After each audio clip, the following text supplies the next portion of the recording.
An Austin man is using his experience recovering from a stroke to help others in the same position. I tell people I can do everything I could do before, I'm just not as fast. After going from not being able to walk to climbing a mountain in less than a year, he wants to inspire others. KVUE's Eric Pointer shares his journey and community outreach efforts.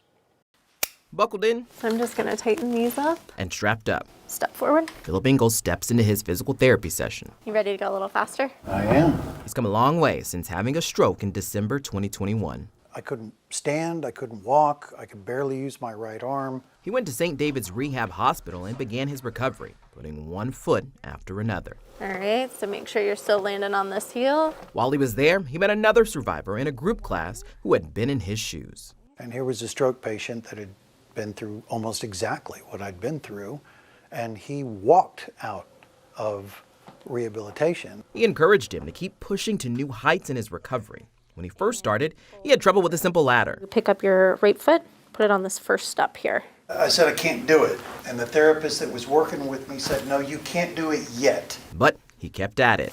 Oh, not quite. That was pretty close. Try again.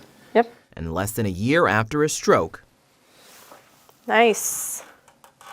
Good. he's back to climbing mountains like he did before. It was such a sense of accomplishment for me to be able to make that climb and do some of the things that I did before, even if I had to adapt the way I did it. Obviously, it's a huge mental battle. You know, you have to really push yourself on the hard days. One of his physical therapists, Casey, says that she's seen him make huge strides, helping push him from a walk to finding the strength to jog again. I was like, why don't we give it a try? And it was a big moment.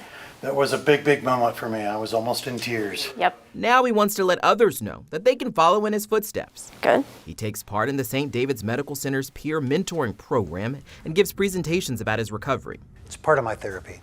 It's the most important part of my therapy. It gives what happened to me purpose. I can try to be as inspiring as I, can, but I haven't been through that. And so just being able to hear that, someone who's been in your shoes and can talk about their journey. He wants to show others what's possible if you take things a step at a time. In Austin, Eric Pointer, KVUE News.